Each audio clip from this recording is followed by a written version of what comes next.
In the tapestry of life, where every thread holds a story, America in black and white emerges as a haven for the voices echoing through the heart of our communities. In this podcast, we wade through the rivers of our collective experiences, celebrating the vibrant hues of change brought forth by the whispers of hope and the roars of action. It's more than just a conversation. It's a journey into the heart of our society, illuminated by the light of those daring to dream and do.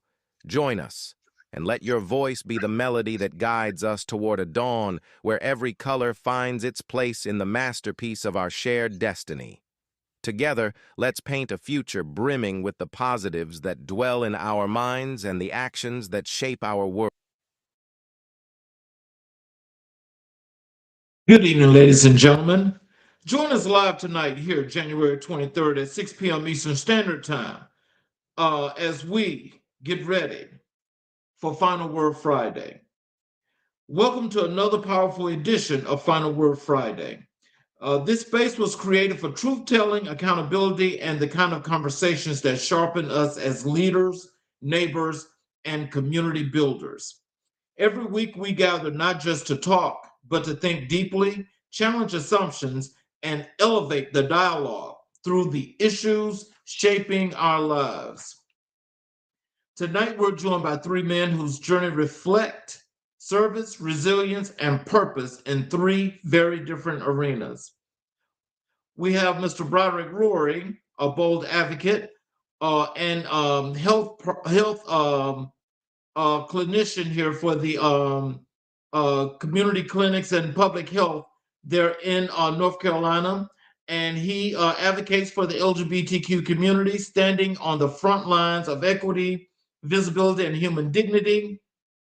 We have Mr. James Abdullah, an entrepreneur carrying the weight and the pride of a family legacy while drawing on the discipline and grit of being a former college athlete. And we have Mr. Oz Nesbitt, a former city manager who understands the complexities of leadership, governance, and the responsibilities of stewarding a community's future. Three perspectives, three lived experiences, one conversation rooted in truth and transformation. So settle in, share this stream, and invite someone into the room. This is Final Word Friday, where we close the week with intentions. Let's see. There's Mr. Rory. It's Mr. Abdullah. I guess Oz is not here. Good evening, guys. Welcome to the show. Good evening. How are you? Yes, I'm just great. Thank you guys for being here. I really do appreciate it. Is there anything that you guys would like to say to the audience before we get into the show? Happy to be here. Yeah, likewise. Just looking forward to seeing where everything goes. Yes, sir. Well, this is Final Word Friday, and what we do on Final Word Friday is we like to talk about the hot topics of the week, and we also like to get not just your feedback on those topics, but your comments as to how this goes and where you see the effects of our communities in many, many ways are being affected, what some of the things we can do, and how we can work together to make things happen. And I would like to kick things off by asking you guys about your opinion here about the healthcare subsidies that's sitting in the Senate that have not yet been approved. But people in the waning moments here that can afford healthcare are about to pay these really, really high prices here. That is whether it's going to the doctor to get services and paying these co-pays or whatever have you. And the prices are like rising and rising and rising like crazy. What are you guys' opinion about that? And how do you think we should be able to handle this? Because the government shutdown is on the rise again, because that's set for them doing this in February. What are you guys' opinion on that? Robert? I'll say this. They knew, Congress knew that these subsidies were ending months ago. And the Republicans in particular, who have been in office, they've always talked about making changes to the Affordable Care Act. But they've never come up with a feasible plan to make any changes. I believe, it's me personally, that they want to see it die. They don't care about folks, unserved communities, and those that need the subsidies and need the healthcare coverage. I work in public health. I work with communities that are impacted by this. Where I currently work, we pay the healthcare premiums for many of our patients. Right now, once we're paying the subsidies for, it's $9,000. If it doubles, we're going to end up paying $18,000 a month. And we are going to have a conversation next week to see if we can afford to pay the $18,000 a month. That's a lot of money to come out of pocket to pay to ensure that people remain covered. But at the end of the day, folks voted for this.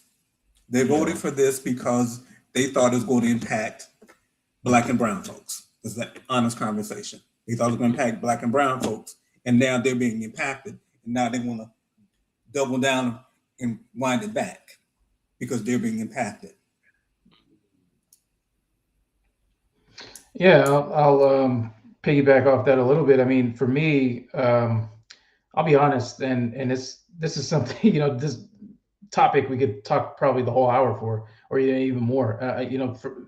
To me, I look at everything as a business structure, and you're only as good as your low-level employee. And the way that this country is being run, as a cultural standpoint, it's failing. And we have inadequate leadership that trickles down all the way down, and it shows that you don't care about the janitor, you don't care about the low-level employee in your business in order to keep your engine running. And it's clear that they don't care. They're all about their own personal agendas, especially in the political realm that we live in now. These politicians, whether they're Democrat, Republican, Independent, I don't care. I have no faith in our democracy at all. To be honest, I always talk to my wife about this, and I wish I could just pack up and leave this country. And it's not that it's a patriotic statement. It's just, it's a failed system. And, especially being a brown person, a minority in this country, why support an engine that doesn't want to see you succeed and doesn't give you the support that you deserve? So for me, this is, it's not surprising that, these subsidies are going to disappear. And what are they going to do? Probably nothing. The people are still going to suffer. And it's a shame. And like I said, we could go on and on and on about it, but that's just my 2 cents. I'm very disgusted at where we are as an economy, as a society, things that we put value on. I mean, we can go and give these athletes and entertainers multi-millions and $500 million contracts and all this, but we can't take care of our people that are starving, need healthcare, need proper education, any of that. So, and that's coming from a former athlete. And, I'm friends with some of the greatest athletes that have ever lived, and not to name drop, but it's hard to see where we are as a society. What I think is so crazy about that is, both of you all made more than valid points, because when you just think about it, we know that, hey, if this is what the people voted for, this is what they wanted, then this is what they're getting. But not everybody wanted this. On the, when we talk about the political side of this, you're absolutely right, James, when you talk about, Republicans, Democrats, and independents alike, where they're sitting here and they know that this is about to happen. They know that the government has been roughshod and ran over. And they knew what the ramifications and the effects could be for those individuals, that for all the millions of people that had got on the Affordable Health Care Act and had health care, it was adequate. And to take that away after having that many people on health care, that's more than a failed system. That's more than a failed system. I mean, the thing is, what I think most of us probably should think about, especially from the political perspective, is why are we really voting for most of these people that have been there in these seats for 20 and 30 years, and you haven't seen any results yet. But yet and still, you may have some people that want to that want to represent the change that the people need to see, or the people that get torpedoed and they never get an opportunity. So how can we actually say that the system that we're supporting, or the system that's in place, if it's there, should we be able to do something to change that? I personally believe that the whole entire system needs to be imploded and just start over. I believe that for some years now, because this country was never founded to serve anybody but white men in particular. That's a real honest conversation that we need to have. It is set up to serve white men and white men only. I believe they need, just like they do with the president, they need to set term limits for those that are in Congress and Senate. That's why we have a lot of the problems that we have. That's my personal belief, because you have people that go along with the old regime. Mm-hmm. Those folks sitting in seats, they may come in Congress earning $50,000 a year. They leave Congress and the Senate millionaires. A lot of them do, because of the deals that those backdoor deals that they make to vote a certain way. If we want to have real conversations, and I don't care what the political party is, they're showing us that they don't care about the average American who's put them in these seats. Right. And folks need to understand how important the midterms are. The midterms are super important, but not just the midterms. Folks need to understand also is your local elections as well. Your local elections are super important also. Mm-hmm. We need to stop being so apathetic and vote for people that are in your best interest. I don't care whether they're Democrat or Republican, people that are actually going to get the job done and serve your best interest. Mm-hmm. Change is not going to happen until we wake up and stop sitting on the sidelines. Look at a lot of people that sat home and sat on the sidelines and didn't vote. Yeah. And especially Black and brown folks that didn't vote when folks died for us to have the right to vote. And now they're trying to take that away. If they take that away, then you lose your voice altogether. Then you just have to do whatever they tell you. Wow. Well, I'll tell you, what also goes along with that is that this person that's occupying the White House is, wanting to be a dictator for real, and now is trying to take over particular countries and territories.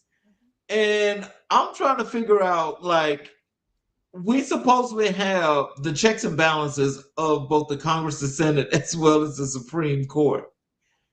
Why are they letting him just run and just take over these countries or do things to these small countries that can't fight back against America? Can we start with why are they allowing him to do what he's doing in this country first? Let's talk about what's happening here in America first, and then outside countries. I'll say this, and some people won't agree with this. Again, this country was founded by white men. White men, their game's the same. If you really study their plays are the same. All they know is to conquer, steal, and pillage. That's their playbook. They're not emotionally intelligent at all, no whatsoever. And we have to start fighting them with emotional intelligence. Mm-hmm. Beat them at their own game, because they're not thinkers. Mm-hmm. They operate like cavemen, honestly. They do. Savage. They do. They came and took this country savagely. And I'll double down on that to where, to Broderick's point, why is he allowed to do this in this country? But why is it that we allowed him to be elected? What prerequisite qualification did this man have to be the president of the United States? He has no political experience. To me, that should be the number one requirement for a political candidate for whether it's your alderman, the congressman, you need to have a starting place, and you need to go through the growing pains. You're not just going to let a person come in, to a 500 Forbes 500 corporation and just become the CEO overnight. You're going to make them go through a vetting process. You're going to make sure that they have the proper qualifications, education, everything else, right? We just allowed this man to come in, run this country into the ground. Not even just him, but prior presidents as well. It's just, that's why, even to Broderick's point about imploding the system has been broken. The system was never designed properly in the first place. It was designed off of power, dictatorship. Even, you want to say this is a great democracy and all this stuff, and I get it, that we do have, in the United States, we do have a lot of freedoms that people take for granted that you cannot do in other countries. We can talk openly, like we're doing right now, about politicians, about the course of our country. And if we did this somewhere else, we'd probably get our heads cut off. But that's the things that we sometimes take for granted. But there are flaws in this system where we allow people to come in, represent our country and our people that don't have the qualification to do it. And then even the voting process, a lot of people are confused when they even go to the poll. So that's where you get a lot of people that don't show up, don't vote, because they don't even know what they're voting for. Or even if you do get somebody that wants to make change, they get bullied by either, and we were just talking about healthcare and insurance, they either get bullied by big pharma or they get bullied by the insurance companies, to where they have all the right intentions coming in, but then they also get their backs put against the wall saying, hey, if you don't conform, if you don't push our agenda, you're going to lose your career. We're going to hurt you. They can take people out. I mean, let's not, I'm not a conspiracy theorist, but people have been taken out from falling against the grain. So, I mean, it's true. That's real. It's stuff that happens. Mm. But so when we talk about our electoral system, because that's a really good point as well. And when we think about it, this man had from all these different different crimes that he was convicted of, he had a total of 96 felonies, the majority of them here in Georgia. And what did we have? We had the state of Georgia threaten the prosecutor, turn her personal life inside out, throw out the case, pay him and the people that admitted to the crimes. Georgia is paying these people millions of dollars now. The Supreme Court says that the crimes that he committed are crimes that he's allowed to do these crimes, and there's nothing that you could do about it. And so now he's just running roughshod and he's doing whatever he want to do. And so when they tell him he can't do something, he ignores them and he does it anyway. Okay.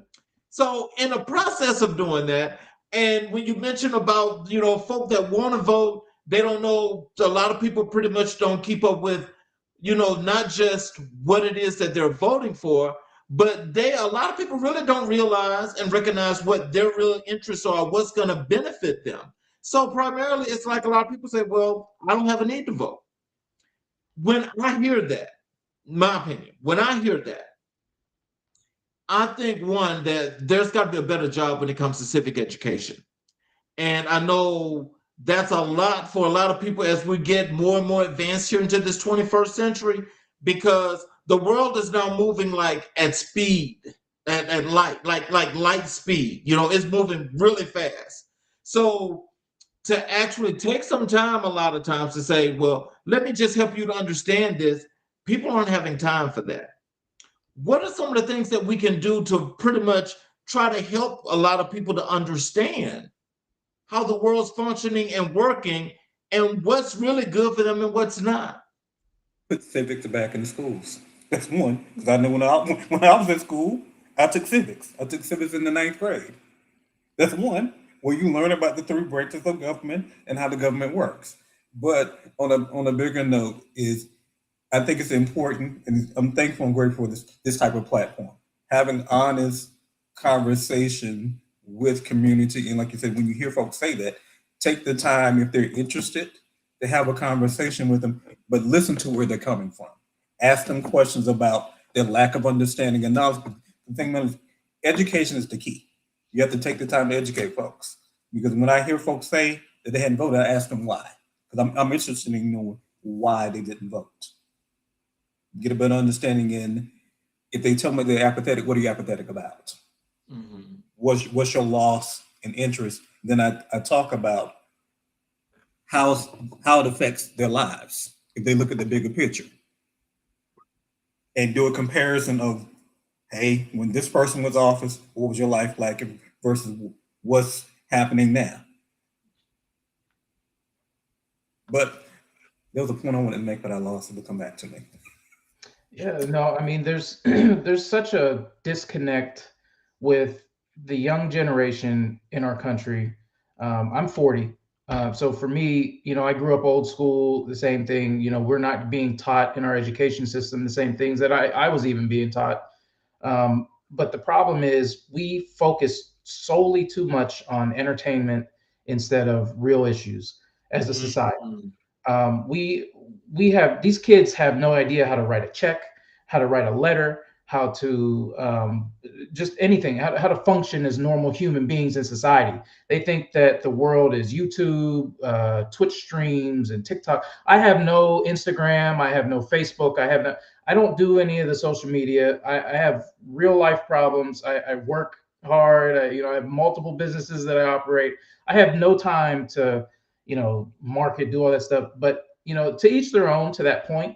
But also, there's not enough driving force, even on these social media platforms, that provide education with current policies, politics, with economic conditions, with anything. I mean, you literally have to have hard conversations that people don't want to have because it doesn't involve money. It doesn't involve money and it doesn't involve entertainment, so nobody wants to hear about it. So that's the problem. That's the big disconnect that we have from the people that are older to my generation and then to the younger. There's just such a huge disconnect in the information that's being shared. Right. And to piggyback what you're saying, when information is shared, it's misinformation and disinformation about what is true and what was in fact was factual was not factual. And a lot of times people will run with the misinformation. But also in this current world that we live in, we have to deal with AI. And AI is creating these false narratives that people believe and sending out a lot of information. Because I remember this last political cycle and the cycle before that, there was so much misinformation that was out there via social media platforms, internet, YouTube, whatever the case may be. I stopped watching certain things and disengaged because I knew better. And I knew it wasn't believable, but everybody does not come from that place, especially if you're talking about in rural areas. And to your point of talking about generations, yes, you have the younger generation, they're used to TikTok and everything else. Then you have my mother's generation, no clue about social media. They have limited information about computers, technology, and or the like. So I'm with you. How do we really reach those individuals where there's such a wide, vast gap? Something James said that I've been talking to folk, not just in my family, but just a lot of folk around in just different areas or communities, is that one, how is it that these parents today are allowing their kids to come up through these schools that's from grade school, middle school, and high school, where now they do not have to cursive write. They do not. They're not taught to learn what it is to critically think. They are taught to sit there, do some stuff on a computer, like you mentioned, the AI situation. The AI situation is primarily taking the mind. Now, when I say that, AI is here, it's going to be here. But what I think is happening with that is that it's becoming an overkill.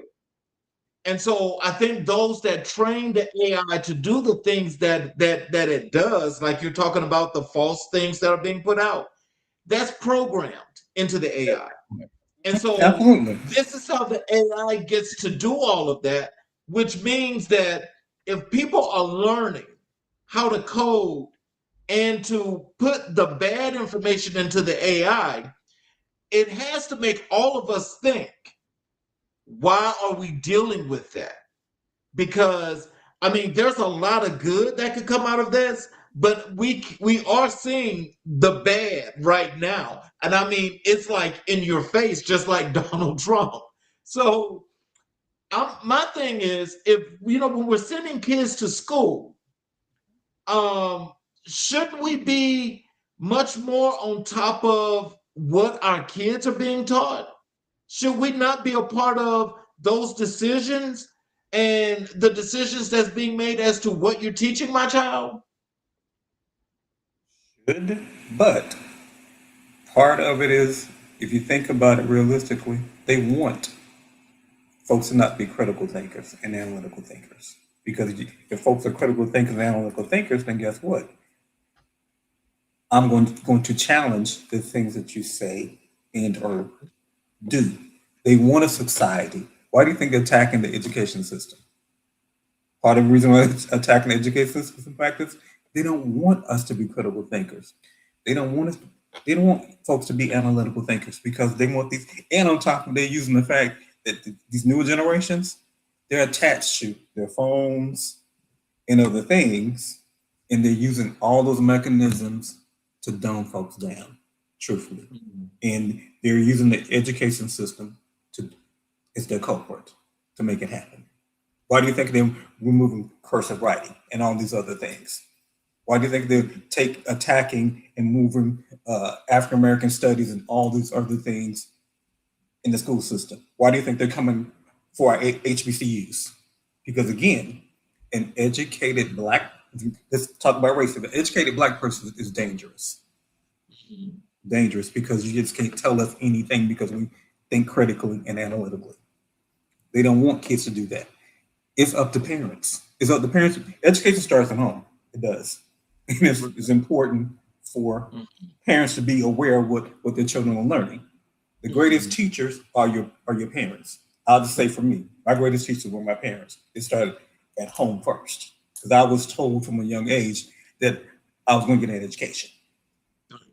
I was told that from 3 on up. So when it came time for me to graduate, it wasn't a question of if I was going to college, it's where you're going. Exactly. And here's the caveat to that. With burnout, we have to be extraordinary to be their average, right? So we have to hold multiple hats. We have to teach our kids. We have to have conversations with our young children, with our young adults about equality, about with the police brutality, with everything. Right now, you get white America where I know this was a few years ago, but with the whole issue at UCLA and USC where it's pay to play, right? So these kids have no athletic experience, no education, don't have the grades, but they're getting in because their parents have the money to get them a fake scholarship to go into school. They get the education. It's not what you know, it's who you know. They're being taught. They're being taught the wrong way to do it. Now, us on the lower end, because we might not have the means, we might not have the access to the individuals that they have. We have to work 5 times, 10 times as hard just to get a hint of an opportunity. And that's just one small focused group. If it was spread across the country, that all these people would have some opportunities, it's a dangerous, dangerous event for the people in power. And historically, there's only been a handful of families that have controlled the things that go on in this country, and that's what they don't want to see happen, is that they don't want to level the playing field, because if they level the playing field, now we're starting to affect real change. We are going to implode the system. We are going to start to rise up and not take certain things that we're being forced shoved down our throat right now. The inflation, the police brutality. I mean, there's so many things, variables that we can discuss of why they do what they do and where it keeps us, as a culture just of minorities. It just keeps us in a certain box and allows them free reign to live and do whatever they want. And then they only allow certain select celebrities, entertainers, athletes, politicians, professional, people into their little groups, and then they keep that thing going because nobody wants to pay it forward. Everybody has to hide their thing. That's why when Colin Kaepernick did what he did, it was premature for what he did, but what he did was on the right path. He just did it very prematurely and didn't think it through. But I commend him 100% for doing what he did. He sacrificed his career. He did everything for the greater good. He just did it prematurely, and he did it without thinking it through and the right people behind him. And I wish other people would do that. Other athletes, other entertainers, like a LeBron James, like a Beyonce, like a Jay-Z, like some of these people would do it, would sacrifice their platforms to do that, because that's where the change is going to happen. Because these kids, they don't look up to politicians. They don't look up to, they look up to entertainers, athletes, people that they see that have the money and the flash and the cars. That's the people that this younger generation look up to. And that's the problem. Mhm. Let me tell you, we got some comments here in the chat, and if you guys want to respond to these, that'd be great.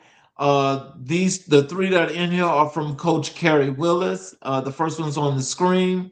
She says the youth are on social media. If you want to reach them, meet them where they are. Any comments for that? That's true, because in the work that I do, working in public health, some of the work that I do and I've done in the past for years, I've used social media to engage with individuals. I agree that that's a huge way of reaching youth, but it has to be purposeful and intentional. I agree also. It's just not for me. It's not for me. I would rather, I'm constructing a sports complex in Pennsylvania, and it's an 80,000 square foot complex, and we're going to teach financial literacy, emotional intelligence, and life after sports. And we're going to have a nonprofit sector where we're going to bus inner city kids that can't afford to get in. And I want to see those kids in person.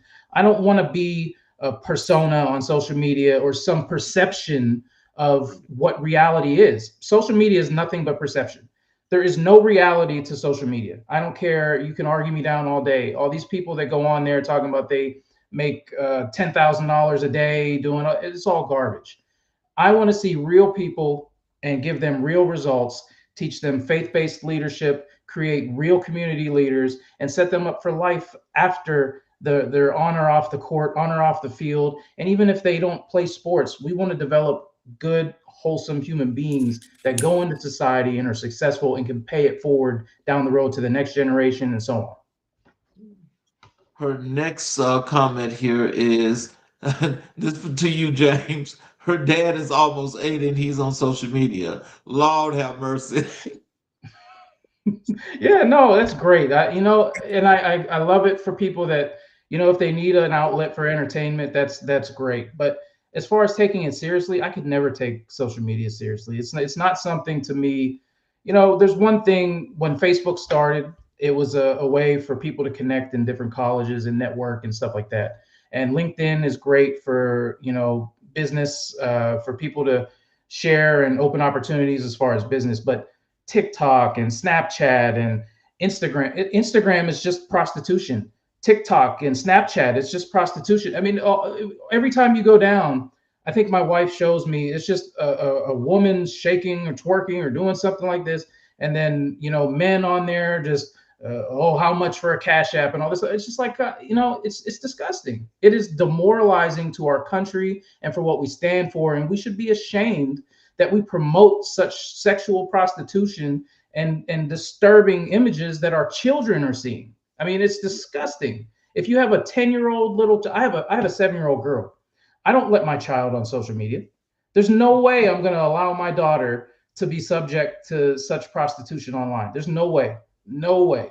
Now, when she's 18 years old, and if she wants to have a Facebook page or whatever it is at that time, I may, you know, maybe that's her choice, but again, she's an adult. I'm not going to be able to control it. But I'm instilling that hard effort of parenting in her now to set her up for life after she's out of my roof, and that so she can be a successful human being and a productive part of the community. And her last comment here is anything you don't understand can be used against you. It might help, regardless of your political beliefs, to learn modern AI. Do you think people can use AI and be critical thinkers? I think that people can use AI and be critical thinkers. Just the thing is that what's the intention? Right. Because if your intentions are to for the benefit of society, then I can understand that. But if you're setting up and you're coding algorithms that are doing a whole lot of falsity, then I don't see that. I don't like that, and I would not. I don't think I could ever understand that because if we're that dark that we can go and we can actually program AI to do all of these things that we know is causing harm, that's a problem. And what that problem says, what that says to me is that these people not only don't have good intentions, their intentions are to just cause harm. I'll just put it like that. It's to cause harm because anytime you can buck a lie, and by bucking the lie, you are the problem. Is that a bizarro world or what? Because I've never understood that when you can speak truth and correct a lie, that's wrong. So I mean, all of that is generating out of AI. I don't think everything about AI is bad, but it could definitely be used a whole lot better and a lot different because a lot of people are in such fear of artificial intelligence that I mean, they just don't want to have anything to do with it. Not one thing. I believe two things can be true at one time, but AI has already done some harm. I just saw on the news and read the same article about the situation that happened. I think last year sometime there was a teenager Yep. who developed a relationship with AI and became an unhealthy relationship, and he ended up committing suicide because AI told him to take his life. I can't remember the AI program, and there was another incident similar to that as well, where unhealthy relationship. But part of that also goes with parenting.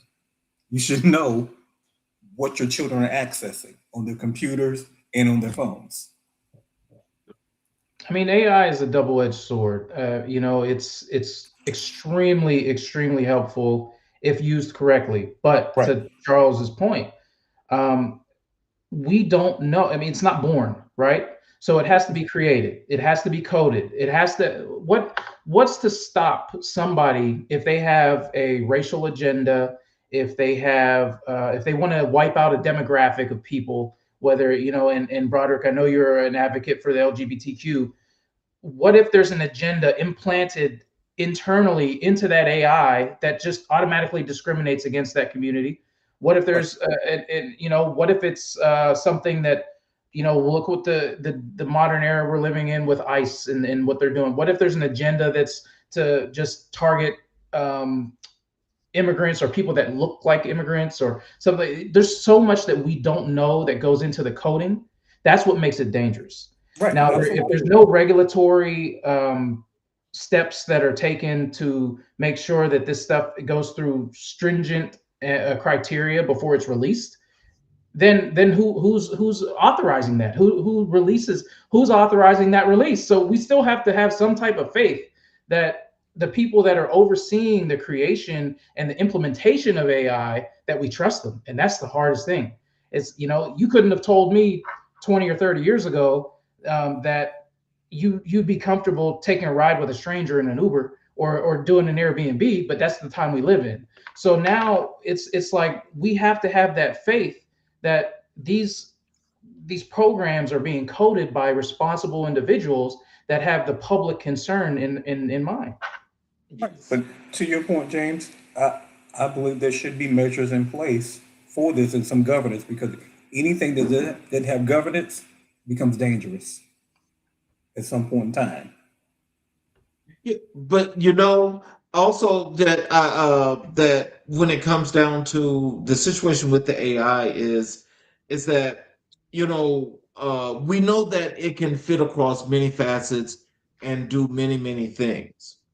Now, the thing that I'm always questioning and what resonates more in my mind is that when you have these top tech companies like Google and Microsoft and the folk out there in Silicon Valley that did the Chat GPT, the thing that I'm concerned about is that what James was talking about when he said that what if it's coded and like it's meant to take out a demographic. Now, when you think about it and you think about some of the lies that have been spread, the majority of them, and again, this is not me saying anything against Chat GPT, but just saying all of those things that have really come out that's been really harmful have all come from Chat GPT. Now, they're trying to do something about this, as they say, but they're trying to change that AI. But while they're trying to do that, look at what Google and Microsoft are doing with Copilot. Now, Copilot is actually, I thought it was a pretty good AI because I've used it, a little bit, and it does some good things.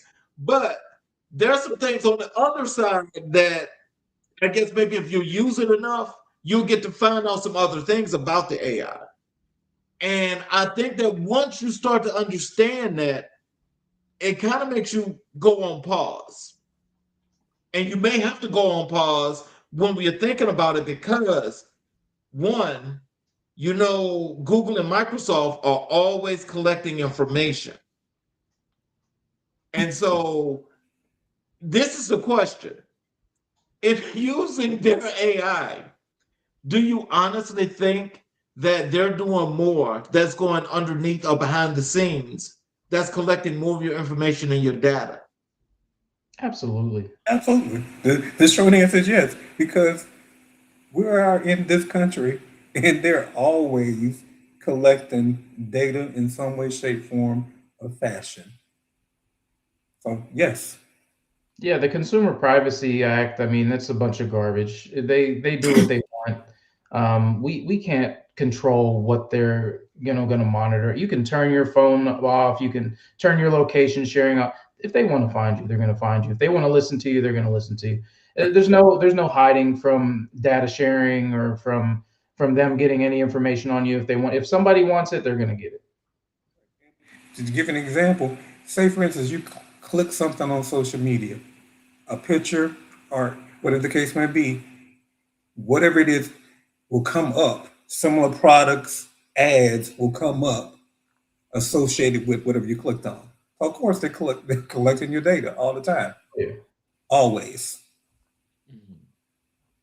Yeah. So with that being said, are there any pressing issues that you guys feel like are some things that people need to know about or understand more so than anything as to where we are, not just for this week, but maybe going forward? Talk about voting. The importance of voting and what's happening in the state that you reside in. Reference to them changing the voting rights and what is necessary to vote. Don't wait to the last minute to figure out what is necessary to vote or what you need to vote, and registering to vote, making sure that folks are registered to vote. That's super important, especially in the current times that we're living in. It is paramount that we start educating folks now. Don't wait as it get closer to November to start educating folks. We're in January. We're almost at the end of January. So basically, we should have started January 1st.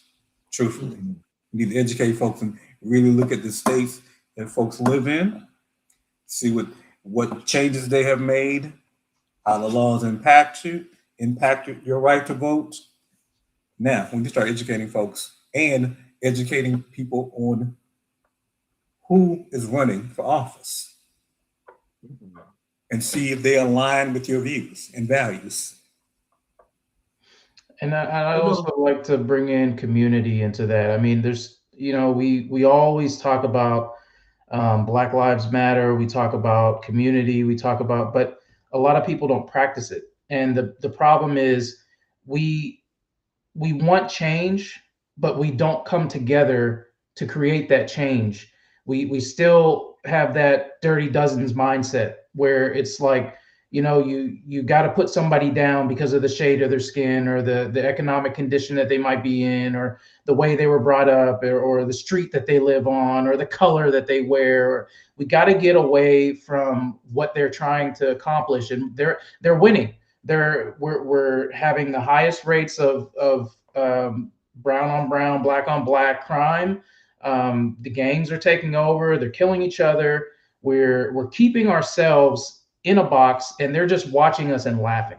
And the problem is that, and that's where my mission with the complex is, again, to create these young men and women, bring them into an arena where they share a common ground with athletics, but then they also know, hey, look, I'm not from the west part of town or the north part of town or the east part of town. We're all from the same region. So let's band together and put our region athletically on the map. And then I want to build satellite campuses across the country so that we can build that unity through athletics. It doesn't mean that you have to be black, brown, white, Asian, whatever. It's just we're coming together for a common cause. We have the same mindset, and we're all thinking the same way with the same goal in mind, is to be better athletes, to be better people.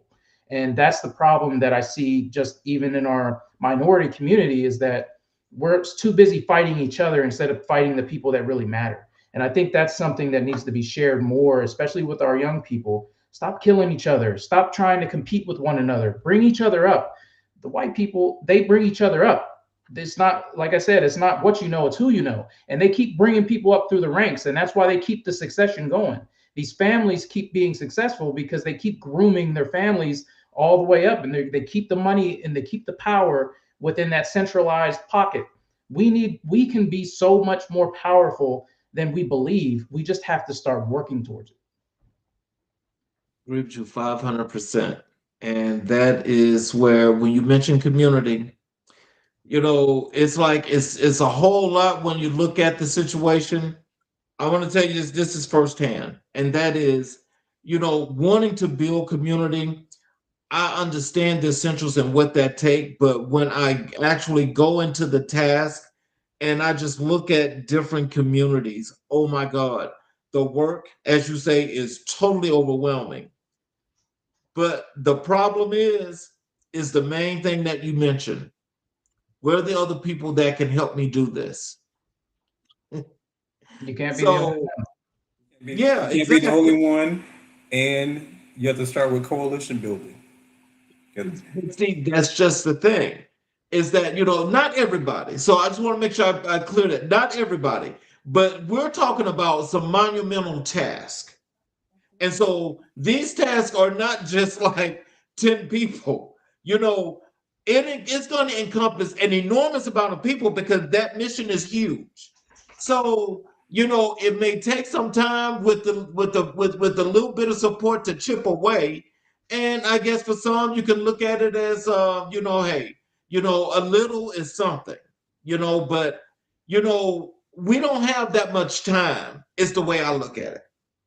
And if we don't have that much time to take hold of our communities and coalesce them together and build them and have them bonded, I mean, that's got to be something that's got to be done like in a 2-3 year window with the way things are right now. Because in just mentioning how these folk are continually bringing up these folk in these families, that's keeping this generational wealth, that is to keep your feet on the necks of those that you consider to be beneath you. So all of us should have that same sense of urgency.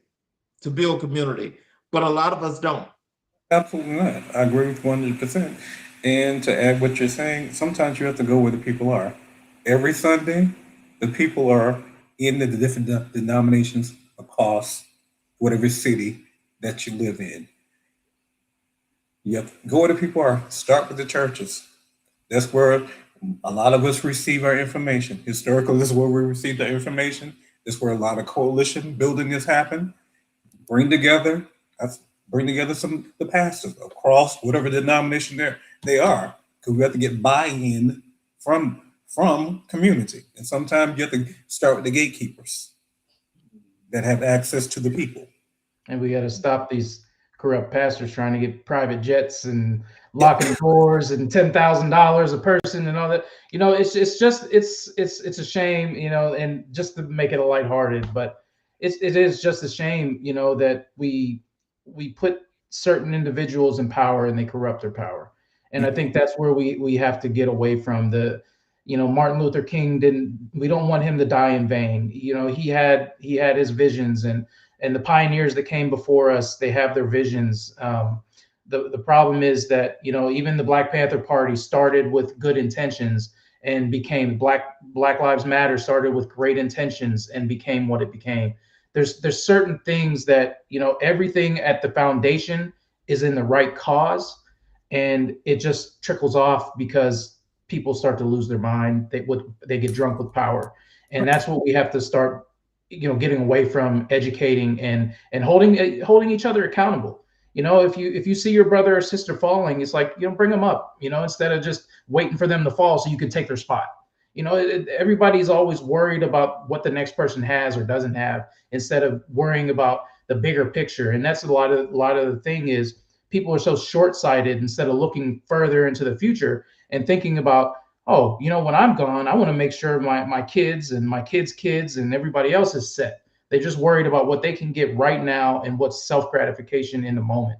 And that's where I think we have to educate on that and community. And piggyback what you're saying, there's been a huge paradigm shift of I want what I want now, and I don't care how I get it, even if I have to step on somebody else to get it. And we have to move away from that culturally and work together, because this is the thing: you don't know what it took for them to get that. Do you want those problems? Mm-hmm. But sometimes people are willing to undercut somebody else to get in that position. We have to stop doing that, because at the end of the day, it doesn't serve community. And we need to get back to the belief in community. We've gotten so far away from community, and now we focus on the have and the have-nots. I'm with you. Social media has been a good thing and a bad thing at the same time. I'm with you about social media promoting all of these folks that say they have, but truthfully, do they really have what they say that they have?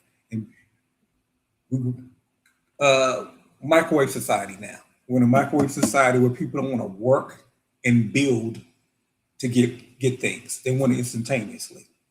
And that's part of the problem as well, which does not serve the community on a long-term basis. This is my opinion. What do you guys think about this attack on the freedom of the press? Did you guys hear about the situation with Don Lemon, where President Trump and Nicki Minaj you know, had some of the worst things and hate speech to say about him, including Nicki Minaj with all of the gay slurs? What do you guys think about that and the freedom of press? They want to silence people's voices that actually have a following, but actually have a deep-rooted connection to community. Don Lemon actually has a reputable reputation and is a sound journalist. He's been a sound journalist for many years. And now that he's no longer on CNN, he actually can say what he wants to say without having to edit it. And he actually can show things from a different perspective. Nicki Minaj is not even a citizen of this country. Please be quiet. And she's not a citizen of this country. You are married to somebody who has a record based upon sexual assault. Your brother is a pedophile. Yes. And you went on Erica Kirk's show. I don't want to say the name of it, but you went on there because it benefited you because you're about to lose your home. Nicki Minaj is a pimp, and you've attacked the very communities that is helping put you in your place and where you are, which says to me you don't care about those communities. You care about yourself. She's very self-serving, and right, and self-serving is a money grab for her. And attacking Don Lemon, like he said, you have no credibility. So why? I don't listen to people that don't have any credibility. And personally, I've never been a fan. So I don't listen to her music. Never have, never will. Yeah, I think by now, both you and Broderick and probably the audience can understand my disdain for entertainment at this point. Not disdain, we all love to be entertained, but there's certain, stay in your lane, right? And even to the point where, I get it. We're all human beings. At one point a few years ago, I had some thoughts about LeBron and him making some political comments and statements. It's like, look, it's not shut up and dribble, but it's also know your timing, know your place, pick your battle. Nicki Minaj is desperate right now. I have nothing really to comment on it other than she just needs to know her place. She has absolutely no prerequisite knowledge or educational background to make comments that are baseless when it comes to politics or freedom of speech or any of that. For somebody that can go on and talk, she's had freedom of speech her whole life with her music. Which she'd go to another country and it'd be censored. She wouldn't even be allowed to probably perform if she wasn't an American. So there's certain things that she has to realize and do some self-reflection. But I love Don Lemon. I thought, I was glad to see that after he did, to Broderick's point, leave CNN, he was allowed to kind of be, you could see the restraint that he had when he was on the network. And now that he's off the network, to be able to openly, visualize his views and communicate that with the public, he's dangerous. And they want to censor him, and they want to censor people like that. They don't want us, like you said earlier in the show, they don't want us to have the knowledge. They don't want us to rise up and come together collectively as a community. And kudos to Don Lemon for doing what he's doing. They're going to continue to try and censor everybody that has an opinion that's against the norm that they want to dictate. They want to dictate the narrative, and it's not just we're tired of it, and it's not going to happen. And it starts with podcasts like this. It starts, it might not happen next week, next year, but it starts here, and it has to start, and people have to start latching on for it to continue to grow. And Don Lemon and a lot of other people that are going to start to not be censored, especially with this show, it's going to start. And that's what we need to keep the momentum going and keep building on.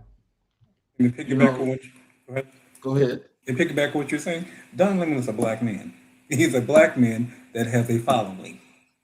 And a black man with a following, again, becomes dangerous because he actually has an audience, a cultivated audience that followed him from CNN, and his platform is growing all the more.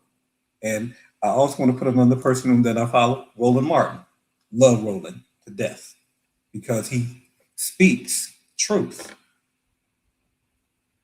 Well, I think as both of you guys have mentioned, what makes situations like that so important is that people like myself and those other shows and these particular individuals, the thing is, we don't have to worry about censorship because we don't have a license with the FCC.